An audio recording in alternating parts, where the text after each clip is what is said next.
తాకట్లో ఉన్న మీ బంగారాన్ని విడిపించి ఆ రోజు ఆన్లైన్ రేటుకి కొంటాం. Sharma gold company. నమస్కారం, వెల్కమ్ టు సుమన్ టీవీ. నేను గీతాంజలి. ప్రస్తుతం మనతో పాటు శ్రీ విద్య ఉపాసకులు, క్రియాయోగి ఆదూరి ఉదయ భాస్కర్ గురువు గారు ఉన్నారండి. వారితో మాట్లాడి డిసెంబర్ 4న దత్త జయంతి అంటే మార్గశిర పౌర్ణమి రోజు, మరి ఆ రోజు విశిష్టత తెలుసుకుందాం. అలాగే గురు పరంపరగా దత్త పరంపరగా ఉన్నటువంటి గురువులు ఎవరు, వారిని మనం ఏ విధంగా ఆరాధించాలి, వారి నుంచి మనం ఏం నేర్చుకోవాలి తెలుసుకుందాం. గురువు గారి మాటల్లో విందాం. గురుగారు నమస్కారం అండి. గురుభ్యో నమః. చాలా సంతోషం. అంటే ఒక ఎంతో విశేషమైనటువంటి రోజు గురించి మీతో చర్చించడం అనేది, మీ ద్వారా ఎన్నో విషయాలు తెలుసుకోబోతున్నాము. దత్త జయంతి అసలు ఏమిటి విశిష్టత చెప్పండి ముందుగా. ఓం శ్రీ గురుభ్యో నమః.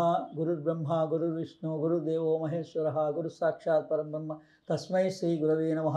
అఖండ మండలాకారం వ్యాప్తమైన చరాచరం యత్పదం దర్శితమైన తస్మై శ్రీ గురవే నమః. ఓం నిర్నామ నిఖిలేశ్వర నిరంజనానంద ఘన త్రిపురా పరమేశ్వర గగన సింధు భైరవ మహావతార్ బాబాజీ శ్రీ చరణౌ నమః. విశ్వం గురుభ్యో నమః. సచ్చిదానంద గురుభ్యో నమః. అస్మద్ గురుభ్యో నమః. మా గురువుగారు డాక్టర్ అరిపిరాల విశ్వం గారు ఆనందఘన 2000 సంవత్సరంలో, ఎందుకంటే ఈ పౌర్ణమి కానీ అలాగే విశిష్టంగా పౌర్ణమి రోజు వచ్చే గ్రహణాలు కానీ చాలా ముఖ్యమైనవి. ఆ రోజున 2000 సంవత్సరంలో పౌర్ణమికి గురు పూర్ణిమ రోజున గ్రహణం రోజున నేను మా గురువుగారి ద్వారా ఉపదేశం పొందాను. అందుకని ఈ దత్త సంబంధమైనటువంటిది ప్రస్తుతం ఉన్నటువంటి అవధూత శ్రీ శ్రీ శ్రీ గణపతి సచ్చిదానంద స్వామి వారి పాదాలకి నమస్కారం చేస్తూ, ఈ గురు పరంపరని గురువుల్ని అందరినీ మనకు పరిచయం చేసినటువంటిది ఎక్కిరాల కృష్ణమాచారి గారు. ఎక్కిరాల ఆయన తమ్ముడు భరద్వాజ్ గారు, ఆయనేమో జగద్గురు ఎక్కిరాల కృష్ణమాచారి గారు, మరి వాళ్ళ తమ్ముడే ఎక్కిరాల భరద్వాజ్ గారు. మనం ఈరోజు చూస్తున్నటువంటి గురు దత్త సాంప్రదాయంలో సాయి దేవాలయాలన్నీ కూడా దత్త సాంప్రదాయానికి చెందినవే. కాబట్టి వీటిని ఇంతగా విస్తృతంగా ప్రచారం చేసింది, అనేక మంది గురువుల యొక్క చరిత్రల్ని వెలుగులో తీసుకొచ్చింది కూడా ఎక్కిరాల భరద్వాజ్ గారు. ఆయన సమాధి ఒంగోలులో సాయిబాబా మందిరంలో ఉంటుంది. నాకు పిలుపు వచ్చి ఆయన ఒకసారి రమ్మనమంటే వెళ్ళి దర్శనం చేసుకున్నా. ఆయన దర్శన భాగ్యం కూడా కలిగింది.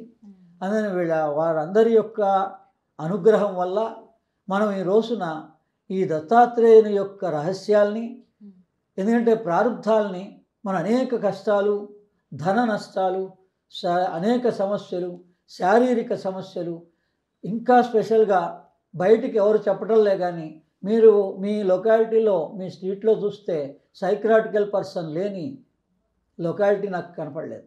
ప్రతి చోట ఎవరో ఒకళ్ళు సైక్రాటికల్గా ఉన్నారు సంవాట్. అందుకని వీటికి పరిష్కారం ఏంటి అంటే గాన్గాపూర్లో మనం వెళ్ళి చూస్తే వాళ్ళంతా సైక్రాటికల్ వాళ్ళందరికీ అక్కడ నివారణ జరుగుతుంది. అక్కడ అనేక మంది ఉంటారు, మరి వాళ్ళని బయట మనం కంట్రోల్ చేయలేము. అటువంటి ఎక్స్ట్రీమ్ పర్సన్స్ కూడా దత్తుల వారు ఆయన కంట్రోల్ చేస్తాడు. అందుకని ఈ దత్తక్షేత్రాలన్నీ కూడా విశేషంగా మానవులకు ఉపయోగకరంగా సర్వమానవాళికి ప్రార్థాలన్నీ తీసేటువంటి దాంట్లో ముక్కోటి దేవతల్లో మూలంగా దత్తాత్రేయులు వారు. అయితే అసలు దత్తాత్రేయుల వారంటే ఎవరు? చాలా మందికి ఇది ఒక సందేహం అండి. అంటే గురువు అని చెప్తున్నారు, దత్తాత్రేయుల వారు ఎవరు, ఎవరి అవతారం, ఎవరి రూపంగా చూడాలి, ఎలా కొలవాలి అని అడుగుతారు. అదే దత్తాత్రేయుల వారి గురించి నేను గతంలో 2 పుస్తకాలు రాశాను. ఒకటి మామూలుగా మనందరికీ కనిపిస్తున్నటువంటి దత్త స్వరూపం. ఈ తర్వాత షిరిడి సాయిబాబా కూడా దత్త అవతార స్వరూపం అని చెప్పేసి ఆయన దాంతో కూడా నేను గతంలో రాసి అందరికి డిస్ట్రిబ్యూట్ చేశాను. అంటే ఇక్కడ మనం గమనించాల్సింది ఏంటంటే ఈ 3 శిరస్సులతో మనిషి ఇలా పుడతాడా, అలా ఉంటాడా? మరి ఆ దత్త క్షేత్రాలకు వెళ్తున్నారు, ఆ ఆలోచన రావటంలే, జిజ్ఞాస రావటంలే మనుషులకి. అత్రి అనసూయ పుత్ర దత్తాత్రేయ. అందుకని దత్తాత్రేయుల మూలంలో ఆ యుగంలో అత్రి అనసూయలకి జన్మించారు బ్రహ్మ విష్ణు మహేశ్వర స్వరూపంగా. అయితే ఒక్కసారిగా మొదట ఈ 3 తలకాయలతో మొదట ఆవిర్భవించినప్పుడు ఆయనే ప్రార్థన చేసి అత్రికి మహాశైలు ఇది ఇలా ఉంటే మేము చూడలేము, వేరే వాళ్ళు కూడా చూడలేరు, అందుకని మీరు సామాన్యంగానే మాకు దర్శనం ఇవ్వండి, నేను ఈశ్వరుని ఒక్కరినే ఆరాధన చేశారు, మీరు ముగ్గురు వచ్చేసారు అని చెప్పి అడిగాడు ఆయన. అందుకని మరోసారి వాళ్ళకి ఏంటంటే చంద్రుడిగా, ఈ విష్ణు అంశమేమో దత్తాత్రేయుడిగా, తర్వాత చంద్రుడుగా, ఈశ్వరాంశమేమో దూర్వాసుడుగా, బ్రహ్మాంశమేమో చంద్రుడుగా, అలా ముగ్గురు జన్మించారు. అంతేగాని మనం అనుకుంటున్నట్టుగా 3 తలకాయలతో పుట్టడం, 6 చేతులతో పుట్టడం జరగలేదు. కానీ ఆ సూచన ఏం చేస్తోంది, ఈ మూడిటికి నేను మూల పురుషుణ్ణి, బ్రహ్మ జ్ఞానము, విష్ణు జ్ఞానము, ఈశ్వర జ్ఞానము, సృష్టి స్థితి లయ జ్ఞానం సర్వము నాలోనే ఉంది అని తెలియజేస్తోంది ఆ స్వరూపం. అంటే మన వరకు వర్తించుకుంటే ఈ స్థూల దేహంతో అందరూ ఈ సమస్యల వలయంలో కొట్టుమిట్టాడుతూ ధ్యానం చేస్తున్నా అంటున్నారు. మళ్ళీ మనసు కాన్సన్ట్రేషన్ కుదరటలేదండి అంటున్నారు. మాకు నమ్మకం ఉంది అంటే అంటున్నారు. మొదట కష్టం తీరితే ఒక రకంగా, తీరిన తర్వాత ఒక రకంగా, కంటిన్యూషన్ మాత్రం ఎవరికి సాధనలో లేదు. తర్వాత జిజ్ఞాసా పరులు చాలా తక్కువ. అదని మొట్టమొదటి మనం ఏంటంటే ఈ గురు సాంప్రదాయంలో ఈ బహిర్యాగంలో గణపతి ప్రధానం. అందుకే గణపతి సచ్చిదానంద దత్త అవతార స్వరూపం అని మాట ఎందుకు వచ్చింది మరి ఆ మహానుభావులను ఎందుకు మరి స్మరించాలి? గణపతి. అదే మొట్టమొదటిగా మనకి గణపతి, తర్వాత నారాయణుడు అంతర్యాగంలో. రహోయాగంకి వచ్చేటప్పటికల్లా సుబ్రహ్మణ్య స్వామి జ్యోతి స్వరూపం. మరి సుబ్రహ్మణ్య స్వామి జ్యోతి అంటున్నాం కదా, అంటే అర్థం ఏంటి? రహోయాగం. మొత్తం 4 యాగాలు ఉంటాయండి. శ్రీ విద్యా ప్రకారమైంది. శ్రీ విద్యకి మూల పురుషుడు దత్తాత్రేయులు వారు. శ్రీ విద్యకి మూల పురుషుడు దత్తాత్రేయులు వారు. షోడశి ప్రధానం చేసేటువంటి గురువు దత్త సాంప్రదాయమైన గురువు. అందుకని ఆయన మొట్టమొదటి బహిర్యాగాన్ని గణపతి ద్వారా స్వీకరించు అని చెప్తాడు. గణపతి ఆరాధన చెయ్యని చెప్తాడు. అందుకని బహిర్యాగంలో మొదట గణపతిని ఆరాధన చేయాలి మనం. దాని తర్వాత నారాయణుడు. ఆయన నారాయణ అంశం కదా. నారాయణ అంటే జలం. జలం ప్రధానం మనిషికి. అంటే అది బ్లడ్. మనిషిలో ఉండేటువంటి రక్తమే జలతత్వం సంబంధించింది. బ్లడ్ సరిగ్గా లేకపోతే మనకి అనారోగ్యమే. అందుకని నారాయణ తత్వం ఎలా ఉందండి మీకు? మరి డాక్టర్లకి ముందే తెలుస్తుంది, సైంటిస్టులకి. అదే మనలో ఉండే జలతత్వం నారాయణుడు. స్వాధిష్టాన చక్రం, మూలాధార చక్రానికి గణపతి, స్వాధిష్టాన చక్రానికి నారాయణుడు. తర్వాత మణిపూర చక్రం, ఈ మణిపూర చక్రానికి సుబ్రహ్మణ్య స్వామి. అందుకని ఈ దత్తాత్రేయులు వారు సుబ్రహ్మణ్య స్వామికి అవధూత గీత బోధించారు. మనకి ఈ భగవద్గీతే స్ఫూర్తిగా తెలవటం లేదు. భగవద్గీత తెలిసిన వాళ్ళకి ఇంకా చాలా గీతలు ఉన్నాయి. ఉత్తర గీత ఉంది. అలా ఈ దత్త అవధూత గీత, అందులో మొట్టమొదటి శ్లోకం ఈ అద్వైతం అనేటువంటిది ఈశ్వరుడి ద్వారా మనకి సంప్రాప్తిస్తుంది, ఈశ్వర అని చెప్పేసి ఆ శ్లోకం ఉంటుంది అవధూత గీతలో. మొట్టమొదటి శ్లోకం అన్నమాట. మనకి అద్వైత తత్వం అనేటువంటిది ఈశ్వరానుగ్రహదేవా పుంసాం అద్వైత వాసన. ఈశ్వరానుగ్రహదేవా పుంసాం అద్వైత వాసన అవధూత గీతలో ఇది సుబ్రహ్మణ్య స్వామికి స్వయంగా దత్తాత్రేయులు వారు ఉపదేశించినటువంటిది. అలాగే పరశురాముడికి మనం ఇప్పుడు శ్రీ విద్య అన్నాం. అమ్మవారిని ఎలా ఉపవాసం చేయాలి, అమ్మవారిని ఏ మంత్రంతో చేయాలి, ఎలా చేయాలి అన్న రహస్యాలన్నీ త్రిపుర రహస్యం. త్రిపుర రహస్యాన్ని పరశురాముల వారికి బోధించాడు, ఉపదేశించాడు దత్తాత్రేయులు వారు. అందులో ఏముంది? ఓంతో స్టార్ట్ అవుతుంది, హ్రీంతో ఎండ్ అవుతుంది. త్రిపుర రహస్యం పూర్తవుతుంది. అందులో మంత్రం ఏముంది? ఓం నమ త్రిపుర సుందరే. అదే మంత్రం. ఏ ఖడ్గమాల్లో మంత్రం ఇచ్చిందో అమ్మవారు వశిన్యాది వాగ్దేవతల ద్వారా ఇదే మంత్రాన్ని దత్తాత్రేయులు వారు ప్రామాణికంగా పరశురాముల వారికి ఉపదేశించారు. అందుకని అమ్మవారిని ఎలా ఉపాసన చేయాలి అన్నది దత్తాత్రేయులు వారు చెప్తారు.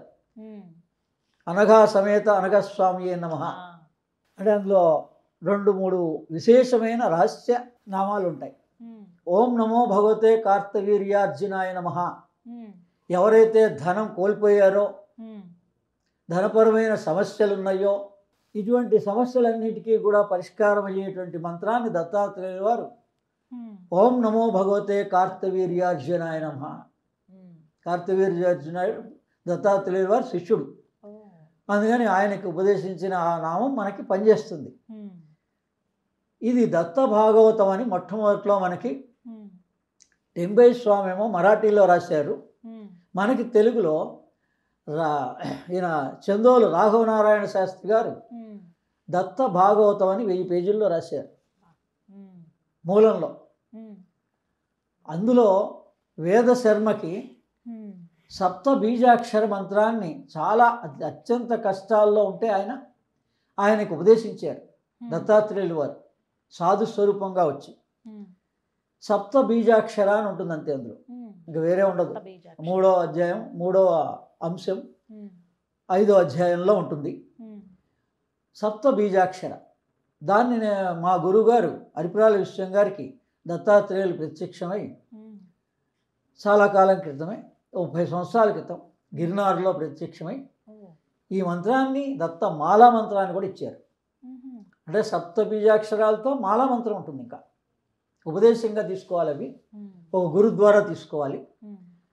సరే, మామూలుగా అందరూ కూడా ద్రామ్ అనే బీజాన్ని మాత్రం పలకచ్చు.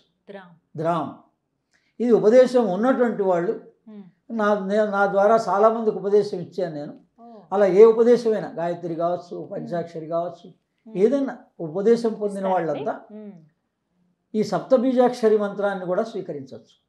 ఇప్పుడు మీరు కూడా స్వయంగా నా ద్వారా బాలామంత్రాన్ని ఉపదేశం తీసుకున్నారు కాబట్టి మీకు నేను ఉపదేశం చేయొచ్చు టీవీ మాధ్యమంగా. మహోం మహోం ఓం హ్రీం ఓం, మహోం మహోం ఓం హ్రీం ఓం, ఓం హ్రీం ఓం. అనఘా సమేత అనఘస్వామి అయిన అనఘుడు అనఘ, అమ్మవారేమో లక్ష్మీదేవి, ఈయనేమో నారాయణ అంశం, లక్ష్మీనారాయణలే. అందుకని అనఘుడు ఎవరు? మహోం మహోం. అనఘ ఎవరు? లక్ష్మీదేవి ప్రాణమే. ఓం హ్రీం ఓం హృదయంలో ఉండేటువంటి లక్ష్మీ స్వరూపమే. అందుకని భగవంతుడిని మనం ఎక్కడ ధ్యానించాలండి అని అడిగితే చాలామందికి హనుమంతుల వారే చూపించారు లోకానికి, రాముణ్ణి నేను సీతారాముణ్ణి హృదయంలో దర్శించాను అని. అందుకని మీరు ఎప్పుడు కూడా చక్రాలని 3 చక్రాలని శుద్ధి చేసుకుంటూ వెళ్ళాలి అని అంటే 30 సంవత్సరాలు పడుతుంది.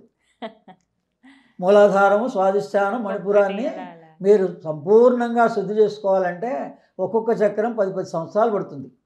అందుకని సులభమైన పద్ధతి ఏంటంటే గురు ద్వారా ఒక ఉపదేశం పొంది ఓ మంత్రాన్ని భావిస్తూ హృదయంలో భావించడం.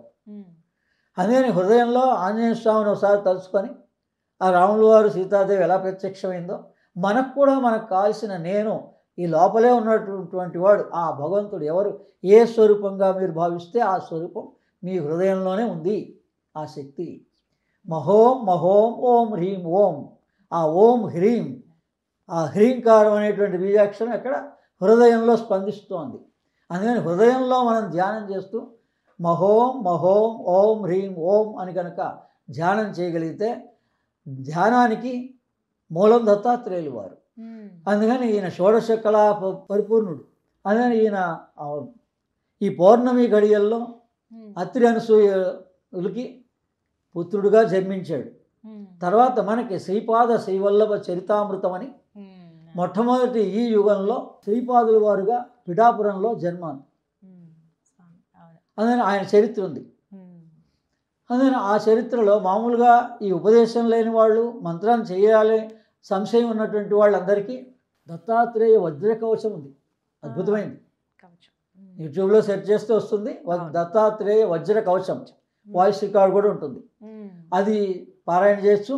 దాని తర్వాత సిద్ధ మంగళ స్తోత్రం ఉంది దత్తాత్రేయులు వారిది. విశేషంగా కోట్లలో సిద్ధమంగళ స్తోత్రాన్ని కూడా పారాయణ చేస్తున్నారు మనకు తెలిసిన వాళ్ళు గ్రూపుల్లో కూడా పారాయణ చేస్తున్నారు. దాన్ని చదువుదాం. శ్రీపాద శ్రీవల్లభులి వారిచే స్తుతించేటువంటి సిద్ధమంగళ స్తోత్రం. శ్రీమదనంత శ్రీ విభూషిత అప్పల లక్ష్మి నరసింహరాజ జయ విజయీ భవ దిగ్విజయీ భవ శ్రీమదకంఠ శ్రీ విజయీ భవ శ్రీ విద్యాధరి రాధ సురేఖ శ్రీరాఖీధర శ్రీపాద జయ విజయీ భవ దిగ్విజయీ భవ శ్రీమదకంఠ శ్రీ విజయీ భవ మాతా సుమతి వాత్సల్యామృత పరిపోషిత జయ శ్రీపాద జయ విజయీ భవ దిగ్విజయీ భవ శ్రీమదఖండ శ్రీ విజయీ భవ సత్య ఋషీశ్వర దుహితానందన బాపనార్యసుత శ్రీచరణ జయ విజయీ భవ దిగ్విజయీ భవ శ్రీమదఖండ శ్రీ విజయీ భవ సవితృకాఠక చయన పుణ్యఫల భరద్వాజ ఋషి గోత్ర సంభవ జయ విజయీ భవ దిగ్విజయీ భవ శ్రీమదఖండ శ్రీ విజయీ భవ దౌచోపాతి దో లక్ష్మీ గణ సంఖ్య బోధిత శ్రీచరణ జయ విజయీ భవ దిగ్విజయీ భవ శ్రీమదఖండ శ్రీ విజయీ భవ. అసలు ఇంతవరకు చదివితే చాలండి.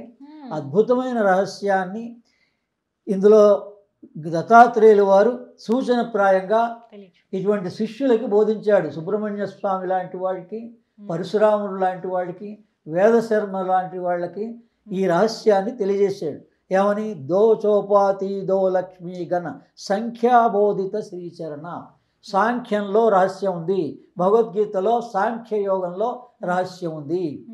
దో చోపాతి దో లక్ష్మి. దో అంటే 2, చో అంటే 4, పతిదేవ్ అంటే 9, ఈశ్వరుడు. లక్ష్మి అంటే 8.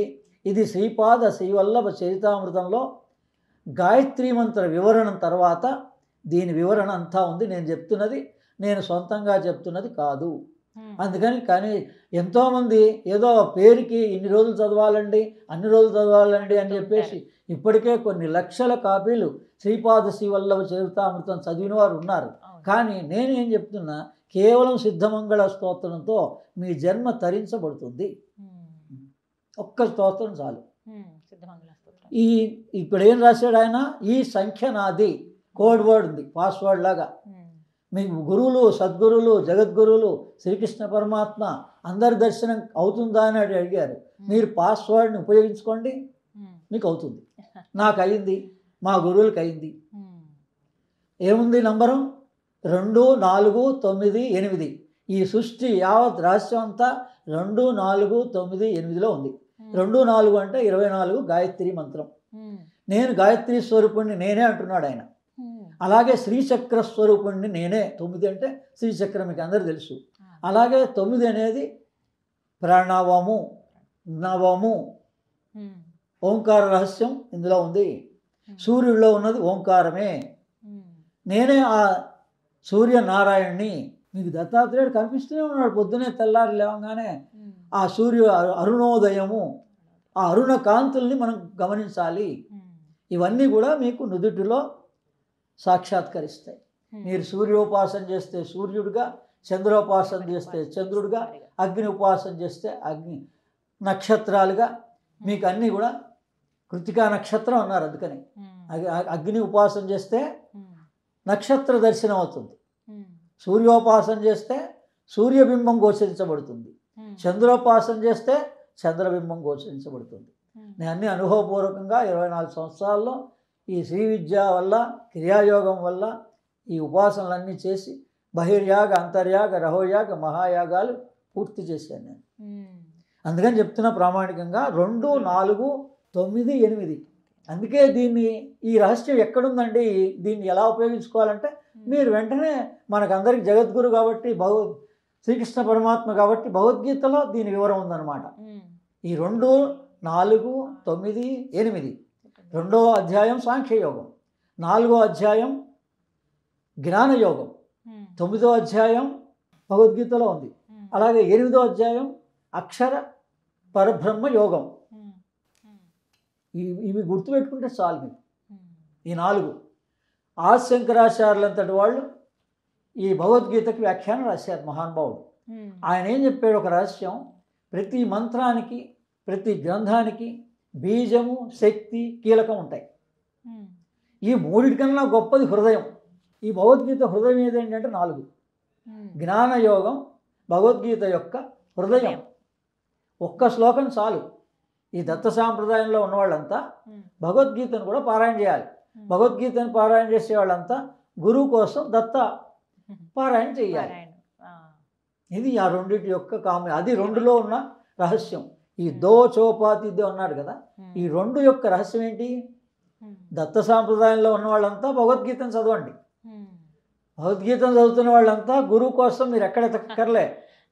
ఈ దత్తమంగళ స్తోత్రం కానీ ఏదో మంత్రం కానీ చదువుతూ ఉంటే మీకే గురువు ఎత్తుక్కుంటూ వస్తాడు మీ దగ్గరికి.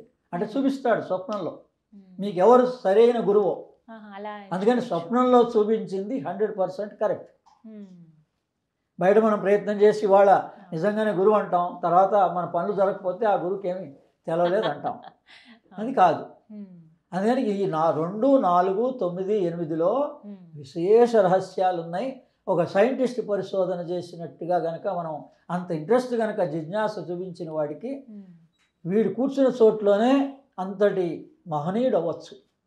కావలసినంత ఐశ్వర్యం వస్తుంది, సమస్యలు తీరుతాయి, అన్నీ అవుతాయి. సిద్ధమంగళ స్తోత్రం. ఈ సిద్ధమంగళ స్తోత్రం చూస్తే చదివితే ఇంకో రహస్యం ఉంది. సిద్ధులందరూ దర్శనమిస్తారు అని అర్థం, దీని అర్థం. అందుకని దీని పేరు సిద్ధమంగళ స్తోత్రం పెట్టారు. మీకే సిద్ధులు వచ్చి దర్శనమిస్తారు ఒక్క ఈ స్తోత్రం పారాయణ చేస్తే. దీనికే నియమాలు లేవు కదా, మీరు పెట్టుకోండి మీ ఇష్టం, నేను చేయొద్దనండి అంటలే. కానీ అలా ఆగిపోకండి, నిత్యము చదువుతూనే ఉండండి. ఈ ఒక్కటి నామం దోచోపాధి దో లక్ష్మీ గణ సంఖ్యా బోధిత శ్రీచరణ అని ఒక్కటి గుర్తుంటే మీ జన్మ ధన్యం అవుతుంది. నా జన్మ ధన్యమైంది. నాకు ఆ రకంగా 2, 4, 9, 8లో విశేష రహస్యాలన్నీ. 8 అంటే ప్రకృతి అండి. ఈ ప్రకృతి, 9 అంటే నవ ప్రణవము, 2, 4 అంటే 2 ప్రకృతి పురుషుడుగా సాంఖ్య యోగంగా. భగవద్గీత సాంఖ్యయోగంలో దీని వివరణ అంతా ఉంటుంది. 4వ నంబర్ ఏమో జ్ఞానయోగంలో ఉంటుంది. జ్ఞానయోగంలో కూడా మొదటి శ్లోకం వస్తే చాలు మీకు. ఇమం వివస్వతే యోగం ప్రోక్తవాన్ అవ్యయం అన్నాడు.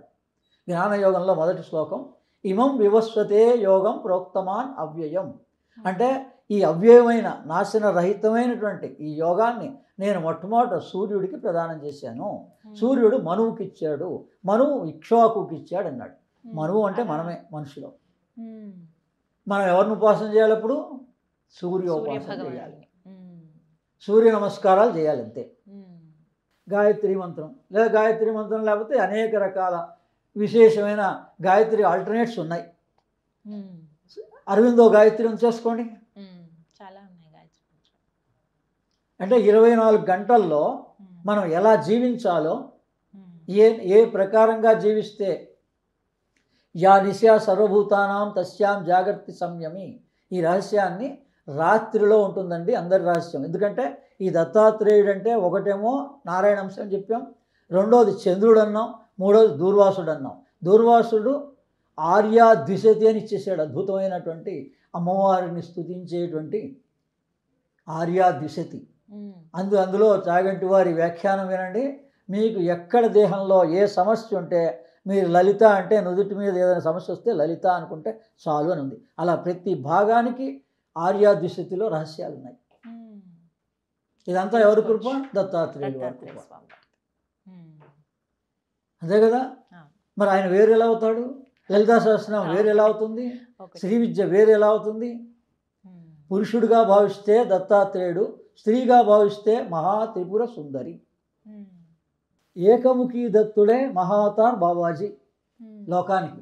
అందుకని మనకి ఈ నియమాలు ఇవన్నీ కాకుండా యావత్ ప్రపంచానికి కూడా క్రియాయోగంగా, శ్రీ విద్యాపరమైన క్రియాయోగంగా మహావతార్ బాబాజీ 150 సంవత్సరాల నుంచి లహరి మహాశయని ఆశ్రయంగా తీసుకొని, లహరి తర్వాత పరమ శివగానంద, యుక్తేశ్వరగిరి, పరమ శివగానంద, ఈ ముగ్గురు మహానుభావుల ద్వారా యావత్ ప్రపంచానికి ఈ క్రియాయోగాన్ని అందించారు. ఓంకార సాధనే. ఈ 9 అనే నంబర్ ఉంది కదా, దాని రహస్యం ఇదంతా.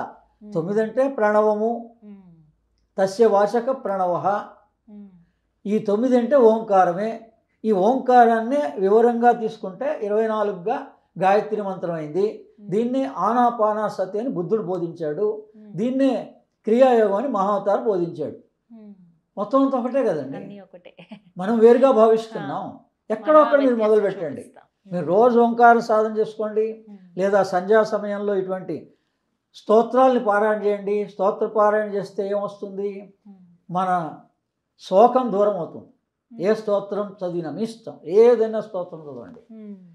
అదే ఈ దత్త సాంప్రదాయంలో చాలా విశేషంగా దత్తుల వారు లోకానికి అనుగ్రహించడానికి దా అంటే ఇచ్చేవాడు, తా అంటే అమృతం, అమృతత్వాన్ని ప్రదానం చేసేవాడు. అంటే మనిషికి మరణ భయమే జన్మ జన్మలు ప్రాప్తిస్తోంది. ఈ జనన మరణ రహస్యం మీకు తెలిసిపోతే మరణ భయం లేదు, నాకైతే లేదు. ఎందుకంటే రోజు మనకి ఈ మనస్సు ప్రాణము ఆత్మలో కలుస్తున్నాయి. ఆ నిశా సర్వభూతానామని రాత్రిపూట వాళ్ళు కాన్షియస్గా ఉంటారు యోగులు, మహానుభావులు.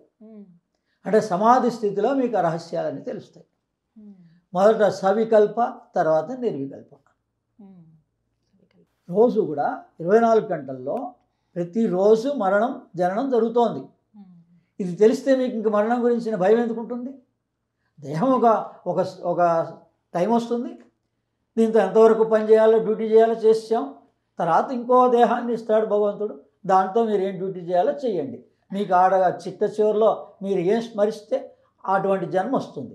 మీకు ఆడగా ఉన్నవాడు మొగ్గ కావాలంటే వస్తుంది, మగవాడు ఉన్నాడు ఆడ కావాలంటే వస్తుంది. మీ చాయిస్ ఈజ్ యువర్స్. చిట్ట చివరిలో స్మరించగలగాలి. అందుకని అదేదో రోజు ఓంకారం స్మరిస్తే ఓంకారంలోనే లీనమైపోతాడు. నన్ను తెలుసుకున్నవాడు నాలో ఐక్యమైపోతాడు అని భగవద్గీతలో ప్రామాణికంగా ఉంది. కృష్ణ భగవాన్ చెప్పారు. అవును. ఇప్పుడు దత్తుల వారిని మనం తెలుసుకున్నాం ఇంత వివరంగా. ఆయన ఏమన్నాడు? నేను ఎక్కడుంటే అక్కడ సూక్ష్మదేహంగా నేను ఉన్నాను. ఈ రహస్యాన్ని తెలుసుకున్న వాడికి పునర్జన్మ ఇంకా లేదు, ఇదే చివరి జన్మ. మహోం మహోం ఓం హ్రీం ఓం, మహోం మహోం ఓం హ్రీం ఓం. ఆ రోజు పౌర్ణమి రోజున విశేషంగా ఎక్కువసేపు ధ్యానం చేయండి. మామూలు వాళ్ళు ఏకబీజాక్షరం ద్రాం చేయండి. లేని వాళ్ళు, ఉపదేశం లేని వాళ్ళు ఇలా సిద్ధమంగళ స్తోత్రాన్ని చదవండి. అందులో ఈ దో చౌపాతి దో లక్ష్మీ గణ సంఖ్యా బోధిత అనేటువంటి దాన్ని బాగా ధారణ చేయండి. 2, 4, 9, 8 నంబర్లని వాళ్ళు లక్కీ నంబర్స్గా పెట్టుకోవచ్చు. వాళ్ళు 4 కలిపి పెట్టుకోవచ్చు, ఒక్కొక్కటి పెట్టుకోవచ్చు. ధారణ చేస్తూ ఉండండి. మీ విశేషమైన జ్ఞానం ఆ భగవంతుడే, ఆ గురుస్వరూపమే మీ లోపల నుంచి మీకు ఒక పుస్తక రూపేణ అందిస్తాడు. అందుకని ఈ 2 పుస్తకాల సారాంశాన్ని నేను మరోసారి ఈ పుస్తకంగా PDF ఫైల్గా రాసి అందరికీ లోకానికి అందిస్తున్నా. మీకు కావాల్సిన వాళ్ళందరూ agastyaspiritual.orgలో వెబ్సైట్లో సెర్చ్ చేయండి, లేదా సుమన్ టీవీని సంప్రదించండి. వాళ్ళ ద్వారా మీకు ఈ PDF ఫైల్స్ అందుతాయి. అందుకని లోకానికి మీ అందరికీ కూడా దత్త జయంతి శుభాకాంక్షలు. దత్తాత్రేయులు వారన్నా, శ్రీకృష్ణ పరమాత్మ అన్నా, మహావతార్ బాబాజీ అన్నా, మీరు ఏ గురు స్వరూపంగా భావిస్తున్నారో ఆ గురు అనుగ్రహ ప్రాప్తిరస్తు. సంతోషం గురుగారు, ధన్యవాదాలండి.